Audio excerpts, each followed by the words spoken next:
हाँ जी। हाँ जी बेटा, welcome to all of you.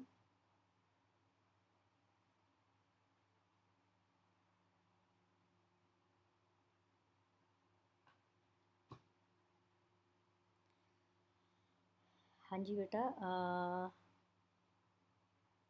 पहली बात, आप जो अपना प्रोजेक्ट वर्क है वो फटाफट फिनिश करिए। प्रोजेक्ट वर्क जो है आपका, देखो, हो सकता है स्कूल खुल जाएं अगर 15 अक्टूबर या 1 नवंबर, है ना, जब भी स्कूल खुलते हैं आपके पास जो अपना प्रोजेक्ट वर्क का बर्डन होगा वो नहीं होगा। अभी आप सब घर पे हो तो आप अपना जल्दी से जल्दी जो है प्रोजेक्ट वर्क ख़त्म करिए, सारे सब्जेक्टों का बेशक ख़त्म करिए, ताकि जब आप स्कूल में आओ तो आपका जो हमारा थ्योरी पार्ट है 80 मार्क्स का, हम उस पर फोकस कर पाएँ।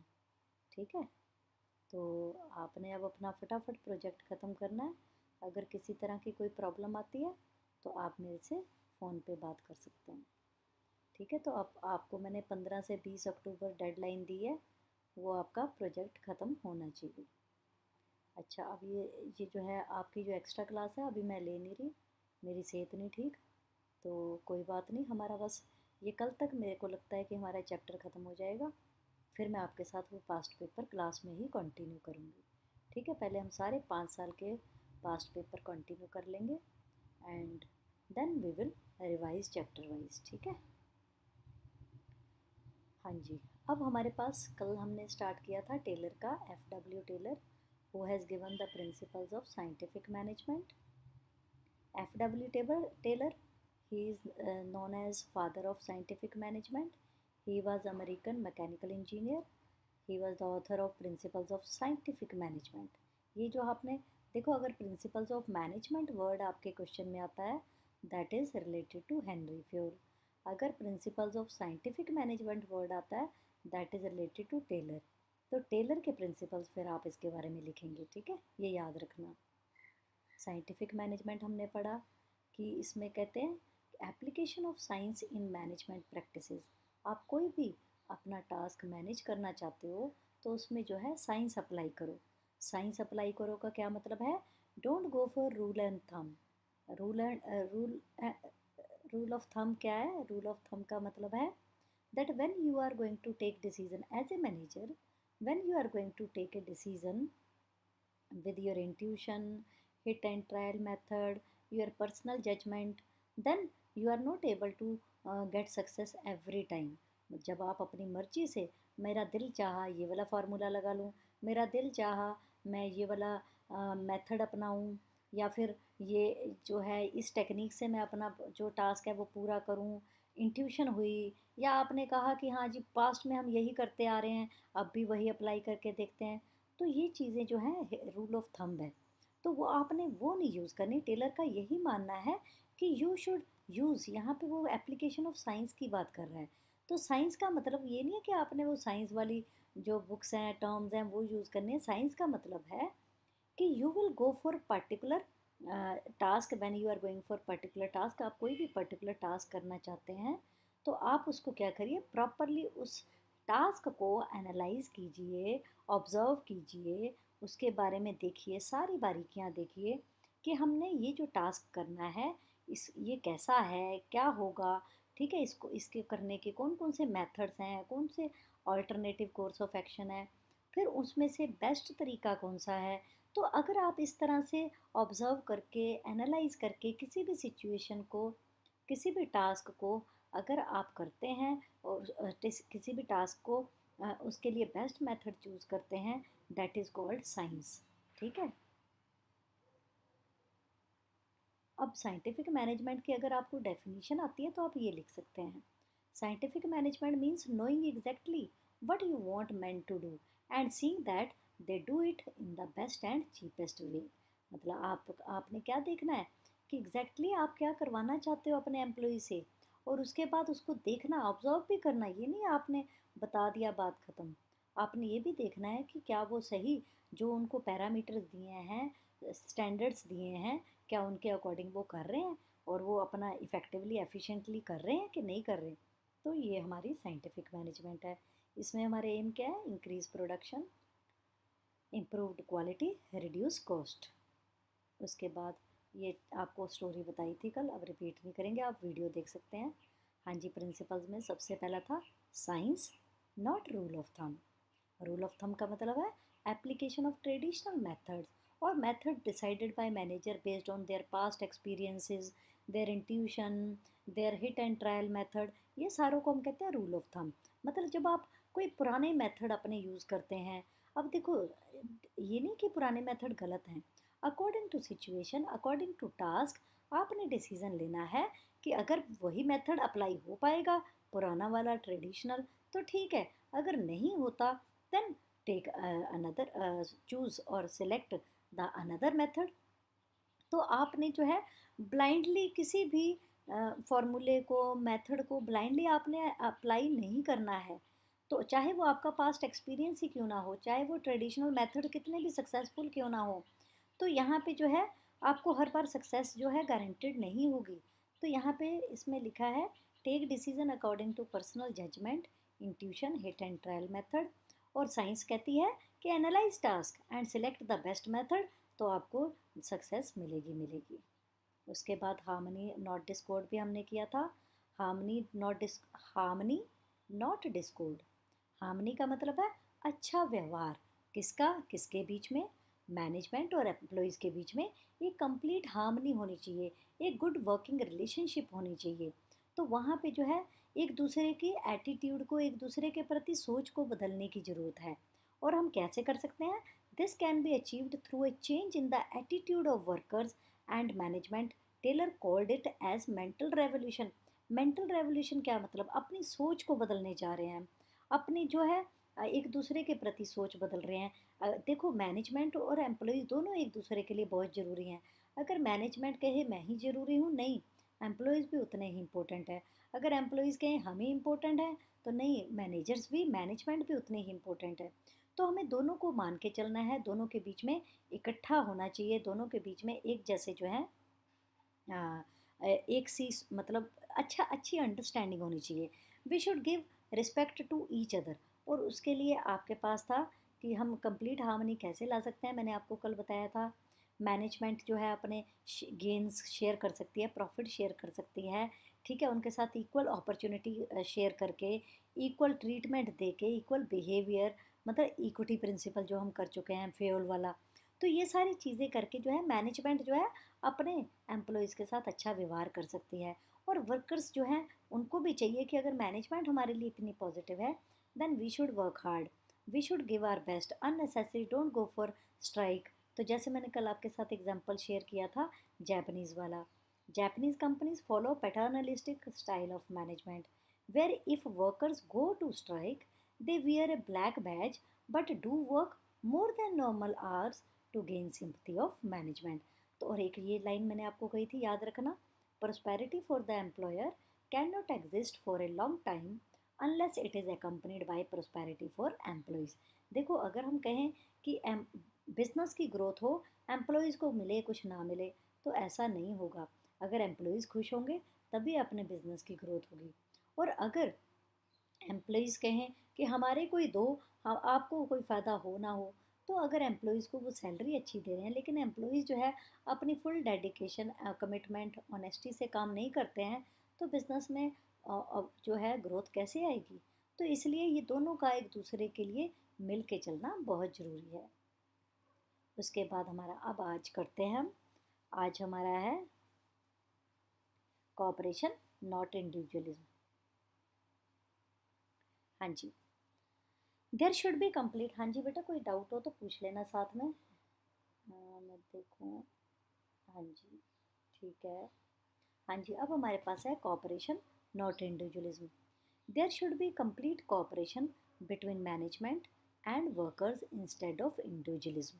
इंडिविजुअलिज्म क्या होता है? जैसे कि हमने बात करी थी ना अपने फ्यूल के प्रिंसिपल्स में, एस्पिरिट डी कॉप्स की, जहाँ पे था I I should be replaced with V. तो वो यहाँ पे देखो वो कह रहे हैं कि अगर हम कहें कि इंडिविजुअलिज्म, कि मैं ही अकेला सब कुछ कर सकता हूँ, मैं ही बेस्ट हूँ, बाकी सब कुछ नहीं है, देन वो जो है वो आप में बात नहीं आएगी, वो आपको जो अचीवमेंट ऑफ गोल है वो नहीं कर पाएंगे। वो कह रहे there should be complete cooperation, पूरी कॉपरेशन होनी चाहिए किसके बीच में, मैनेजमेंट और वर्कर्स में। Management should take workers into confidence and give them participation in decision making. मतलब वर्कर्स को आप कैसे एंकरेज कर सकते हो, आप एंकरेज कर सकते हो उनको इन डिसीजन मेकिंग में इन्वॉल्व करके। Workers should not indulge in unnecessary strikes and raise unreasonable demands. तो कॉपरेशन का क्या मतलब है, कॉपरेशन का मतलब है when you are ready to perform willingly as per the others expectations. आपको फोर्स, देखो फोर्स तो किसी को भी नहीं किया जा सकता। कॉपरेशन का मतलब क्या है, आप विलिंगली किसी को सपोर्ट करने के लिए तैयार है, वो विलिंगनेस है। तो वो विलिंगनेस जो है वो दोनों में होनी चाहिए, वर्कर्स में भी और हमारे मैनेजमेंट में भी, ताकि जो एक दूसरे को वो कोऑपरेट करें, एक दूसरे के जो ऑर्गेनाइजेशनल गोल है, पर्सनल गोल है, अचीव करने में हेल्प करें। तो वर्कर्स को है अननेसेसरी डिमांड, अननेसेसरी स्ट्राइक्स पे नहीं जाना चाहिए। Taylor suggested that there should be equal division of work and responsibility between the workers and the management. Taylor कहता है कि डिवीजन ऑफ वर्क भी प्रॉपरली बांटा हो, रिस्पॉन्सिबिलिटी प्रॉपरली डिस्ट्रीब्यूट की हो, तो जो है आपको उसका फ़ायदा होगा। अब देखिए, आप सोच रहे होंगे हार्मनी में भी तो यही है। देखो यहाँ पे लिखा है it is an extension of, it is an extension of the principle of harmony not Discord. तो ये जो है एक्सटेंशन, कई बार आपको क्वेश्चन भी पूछ सकते हैं कि which principle is the extension of harmony not Discord, explain that. तो आप वहाँ पे क्या लिखेंगे, वहाँ लिखेंगे cooperation not individualism, whereby constructive suggestions of workers should be adopted। मतलब अगर वहाँ पे क्या है कि अगर आपके एम्प्लॉयज़ जो हैं कोई अच्छा सजेशन देते हैं, वैल्यूएबल सजेशन लेके आते हैं, तो आपको जो है ज़रूर उसको इम्प्लीमेंट करना चाहिए। And workers, they should not go on strike as both management and workers share responsibility and perform together. दोनों को एक दूसरे के साथ मिलके चलना चाहिए, रिस्पॉन्सिबिलिटीज़ अथॉरिटीज़ बांट के चलना चाहिए। तो ये हमारा है, आगे पढ़ते हैं।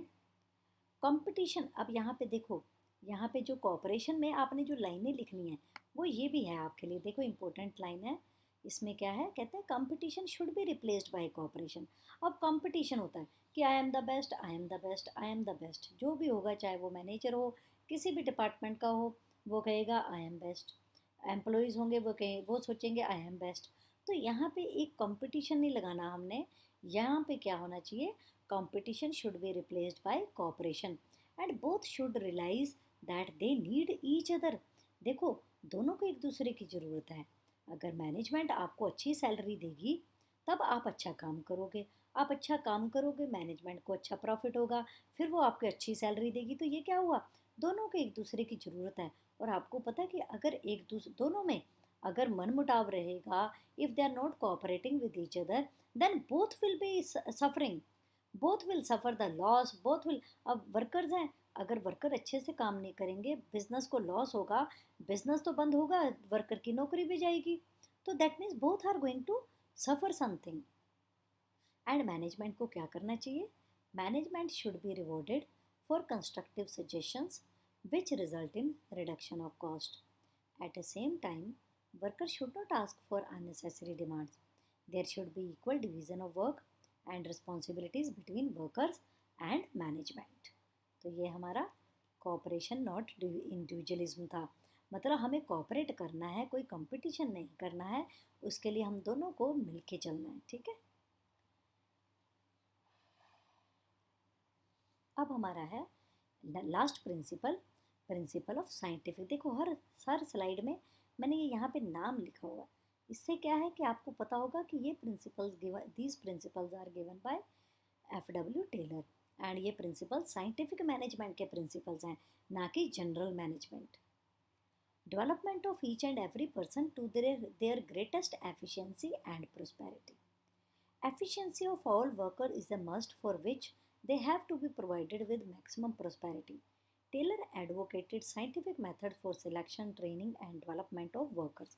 अब देखो, आप जो है सबसे पहली बात, किसी भी ऑर्गेनाइजेशन की ग्रोथ सक्सेस वो किस पे डिपेंड करती है, आपके एम्प्लॉयज़ कितने एफिशिएंट हैं, आपके एम्प्लॉयज़ कितने डेडिकेटेड हैं, कितने हार्ड वर्किंग है, कितने की प्रोफेशनल हैं।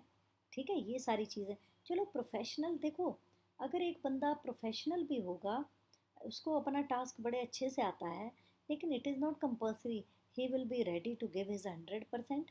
हो सकता है वो ईमानदार ना हो। तो आपके ऑर्गेनाइजेशन में कई बार हमारे प्रिंसिपल सर भी बात करते हैं, मिस्टर अनित अरोड़ा, कि अगर कोई कितना ही इंटेलिजेंट क्यों ना हो, अगर उसकी मतलब इंटेलिजेंट हो आपका, चाहे वो एम्प्लॉय हो, सुपीरियर हो या सबॉर्डिनेट हो, कितना भी इंटेलिजेंट क्यों ना हो, जब तक वो ऑनेस्ट डेडिकेटेड नहीं है अपनी जॉब के लिए, तो वो जो है सक्सेस नहीं मिल सकती। तो अगर कोई एवरेज भी है लेकिन वो अपना ईमानदारी से काम कर रहा है तो उसको सक्सेस ज़रूर मिलेगी। तो इसलिए हमारे यहाँ पे देखो, जो भी ऑर्गेनाइजेशन है वहाँ पे एम्प्लॉयज़ का एफिशिएंट होना, एम्प्लॉयज़ का डेडिकेटेड होना, कमिटेड होना, ऑनेस्ट होना बहुत ज़रूरी है। उसके साथ साथ हम क्या चाहते हैं, हम चाहते हैं अगर हम ऑर्गेनाइजेशन को एक कॉन्टीन्यूसली आप ग्रोथ में मतलब आप एक स्टेबल ग्रोथ चाहते हो अपने ऑर्गेनाइजेशन की, तो आपने क्या करना है, आपके एम्प्लॉयज़ की डेवलपमेंट करनी है। वो कैसे करनी है? सबसे पहले टेलर का ये सजेशन है कि when you are going to select a person candidate for your vacant post, select it properly, select by following the selection procedure। तो आप ना अच्छे से वो सिलेक्शन प्रोसीजर फॉलो करते हुए आपको वो जो अपना एम्प्लॉय है, कैंडिडेट है, उसको वो सिलेक्ट करना है। मतलब find a right person for the right job. Right person का मतलब है who is capable, talented, committed, experienced, well qualified. ऐसा पर्सन आप पहले एम्प्लॉय करो। उसके बाद देखो, अब business environment keeps on changing and we need to adapt this change. तो उसमें जो है एम्प्लॉयज़ को, अगर देखो आपने एक वेल केपेबल कल एम्प्लॉय अपॉइंट किया, आज टेक्नोलॉजी चेंज होगी तो आज उस एम्प्लॉय को आप रिप्लेस थोड़ा ना करोगे। You are going to train him, you are going to that provide him training to that learn new skills, new talent. तो उसमें क्या है, आप ट्रेनिंग देंगे और उससे क्या है, वर्कर नई चीज़ें सीखेगा, नए वातावरण में अपने आप को एडजस्ट करने में सक्सेसफुल हो जाएगा। Development, if worker put in their best efforts, it ensures maximum prosperity not only to workers but also to the organization। ये जो prosperity है वर्कर्स की ही नहीं होगी, अगर वर्कर जो है डेवलप होंगे, अगर उनको ट्रेनिंग देंगे हम, तो वही डेवलप नहीं होंगी, उन्हीं की prosperity, उन्हीं की ग्रोथ नहीं होगी, ऑर्गेनाइजेशन की भी ग्रोथ होगी। Now this principle says that development of capability of all persons in an organization can be done by their scientific selection। जो भी बताया, प्रॉपर सिलेक्शन प्रोसीजर फॉलो करके आप जो है उनको अपॉइंट करो। Then assign work suited to their qualification and ability. अब देखो, आप किसी को कोई वर्क असाइन करने जाते हो, then assign work as per his qualification, ability, capability, talent, interest. According to this you assign work. This will increase the productivity by utilizing the skills of the worker to the fullest possible extent। Industrial efficiency depends upon capability of employee। तो industrial efficiency कह लो या business की success कह लो,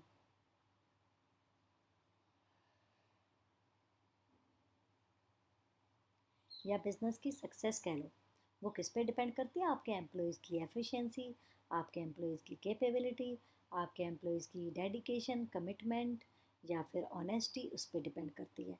और workers को time to time provide training that so that they can learn new methods, new skills, new talent, knowledge they can gain. Taylor said that. अब Taylor ने क्या कहा है? अब ये तीन चीज़ें लिखनी है आपने अपने आंसर में, और इससे आपकी प्रेजेंटेशन बड़ी अच्छी हो जाएगी। क्या लिखना है? What Taylor said, how you can develop your each and every employ, how can increase their efficiency, how can bring prosperity in your business. Select an employ. हाँ जी बेटा, कोई चीज़ समझ ना आए तो साथ साथ में पूछ लेना। हाँ जी, select an employ after following proper selection process. फिर उसके बाद assign work as per his physical, mental, intellectual capabilities. and provide training time to time to update their skills, which ensures their greatest efficiency and prosperity. तो ये थे हमारे students, ये हमारे 4 principles थे। कौन कौन से थे 4 प्रिंसिपल्स हमारे? पहला science, not rule of thumb, harmony, not Discord, cooperation, not individualism, development of each and every person to their greatest efficiency and prosperity. अब हम करते हैं टेक्निक्स की तरफ। हाँ जी टेक्निक्स, बेटा मेरी सेहत ठीक नहीं है तो मैं आपके लिए प्रेजेंटेशन तो तैयार कर नहीं पाई, ठीक है, कोई बात नहीं। अब हम आपको मैं अपने नोट्स में से ही करवाती हूँ, ठीक है। टेक्निक्स, हाँ जी, अब हम ये करते हैं। अब टेक्निक्स में हमारे पास सबसे पहला आता है फंक्शनल फोरमैनशिप। मतलब ये टेक्निक्स क्या हैं आपको पहले बताना चाहूँगी। These are the methods, these are the ways how we can bring efficiency in effectiveness.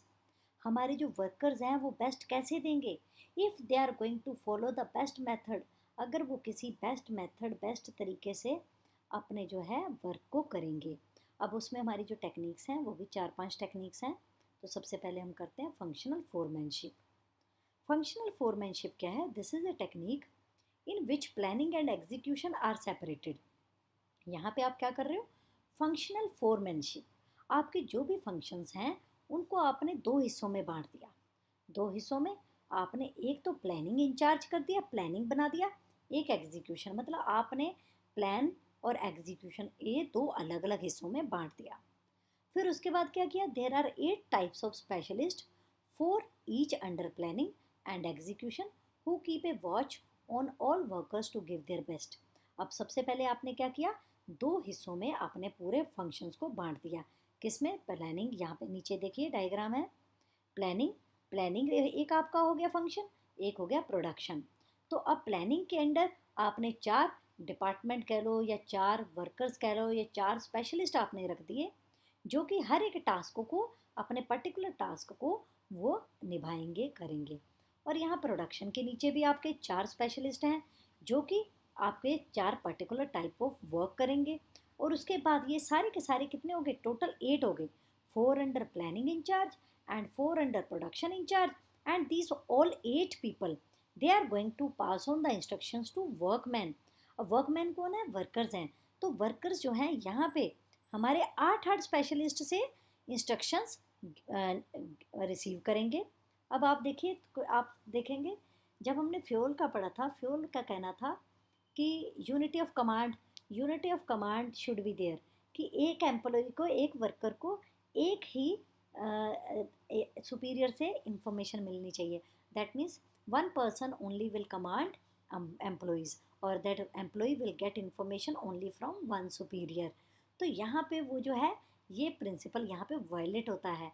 हमारा टेलर कहता है कि there should be specialist for each work and this specialist will pass on the information to all the workers. अब यहाँ पे हमने क्या किया?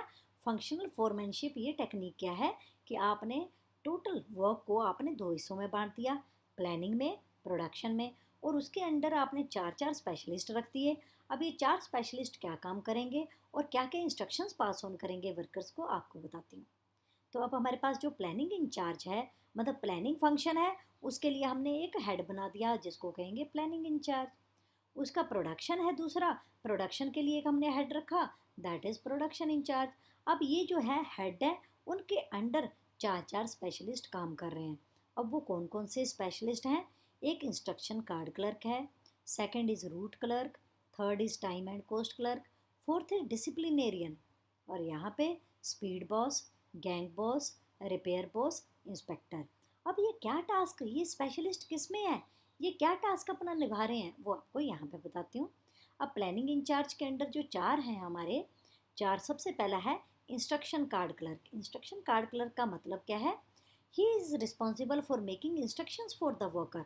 वो वर्कर्स के लिए कि आज इंस्ट्रक्शंस तैयार करेगा, उसका काम है प्लान करना कि आज के दिन में कौन सा काम, कौन सा वर्कर कितने टाइम में करेगा, ये सारी चीज़ें, मतलब कौन सा वर्कर क्या काम करेगा आज के दिन में, ठीक है। तो वो इंस्ट्रक्शंस जो हैं वो तैयार करेगा instruction card clerk.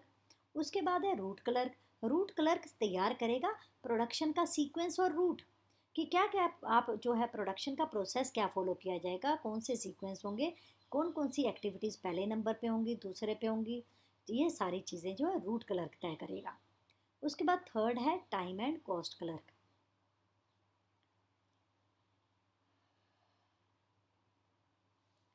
Time and cost clerk to prepare time and cost sheet for each job, मतलब हर एक टास्क करने के लिए कितना टाइम लगेगा और कितनी कॉस्ट आएगी, वो हमारे टाइम एंड कॉस्ट क्लर्क ने तैयार करना है और देखना है which is the cost effective, which is the effective manner to perform the job.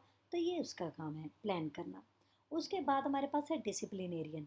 Disciplinarian का क्या काम है आपको पता होगा, maintain the discipline, rules regulation, सारे के सारे अपनी रिस्पॉन्सिबिलिटी निभा रहे हैं, एग्रीमेंट ऑफ जो एम्प्लॉयमेंट है उसके हिसाब से चल रहे हैं।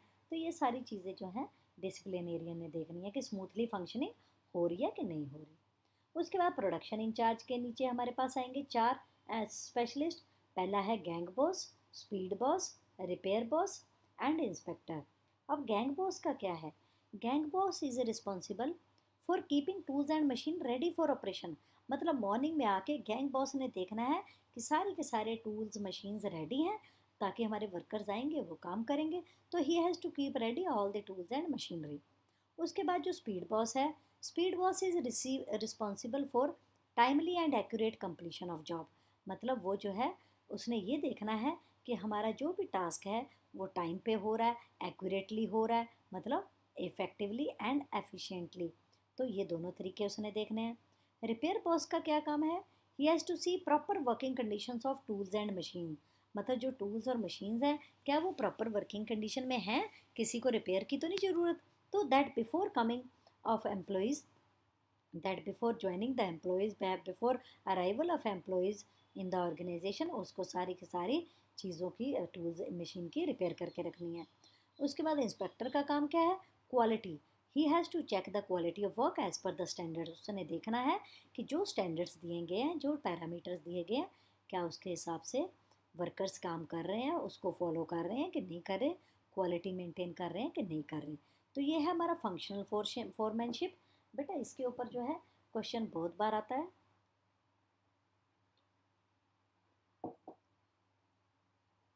तो यहाँ पे हमारे पास है प्लानिंग और एग्जीक्यूशन, हमने 2 हिस्सों में बांट दिया। उसके बाद 4 स्पेशलिस्ट रख दिए। प्रोडक्शन इंचार्ज, कई बार 1 नंबर का क्वेश्चन आ जाता है, आपको पूछते हैं define gang boss, speed boss, है ना, ज़्यादातर पूछा जाता है गैंग बॉस कौन है, स्पीड बॉस या instruction card clerk, time and cost clerk, ये ऐसे पूछ लेते हैं। या फिर एक्सप्लेन करने को आया था क्वेश्चन 6 मार्क्स का, explain the functional foremanship with by giving the diagram. आपने डायग्राम ये बनाया और उसके बाद आपने एक्सप्लेन किया था। उसके बाद हमारे पास सेकंड है स्टैंडर्डाइजेशन एंड सिंप्लीफिकेशन। ये तो बेटा हम पहले फ्यूल में भी कर चुके हैं, नहीं फ्यूल नहीं, हम चैप्टर 11 में जब हमने किया था मार्केटिंग के फंक्शन जहाँ पे स्टैंडर्डाइजेशन था, तो यहाँ ये भी वैसा ही है। चलो पढ़ते हैं क्या है। हाँ जी बेटा।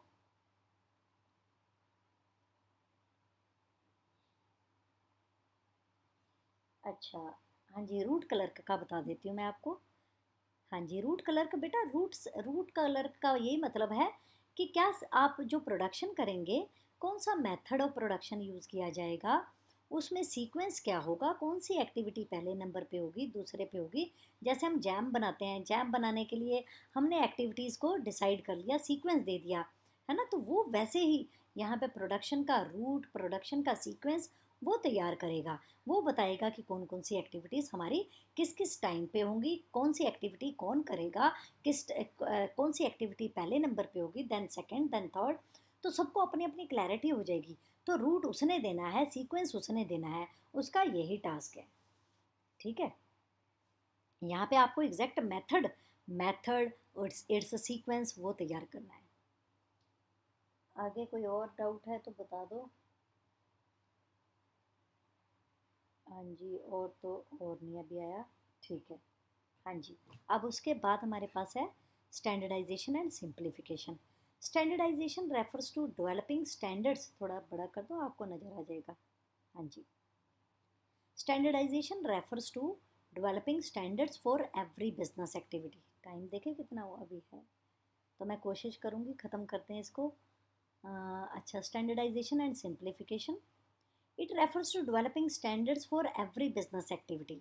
बस स्टैंडर्ड्स वही हमारे पैरामीटर्स, क्या क्वालिटी होगी, क्या फीचर्स होंगे, क्या डिज़ाइन रखना है, क्या हमने पैकेजिंग का हमने रैपर रखना है, तो this all things you are going to decide in advance.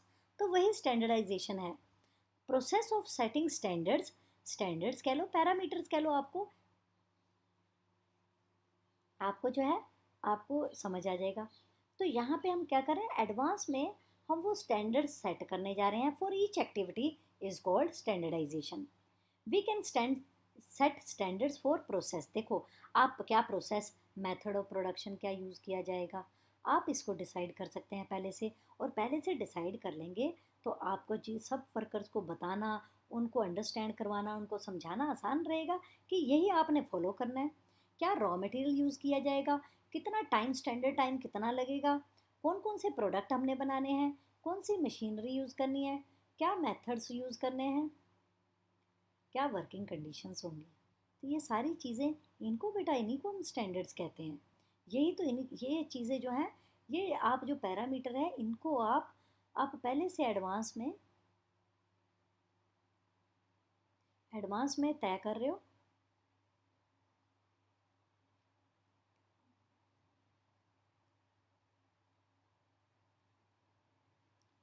आप इनको एडवांस में तय कर रहे हो और फिर यही आपने फॉलो करने हैं।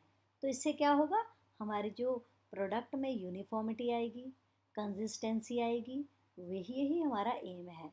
तो एम्स ऑफ स्टैंडर्डाइजेशन, तो to produce products of same size, types and characteristics.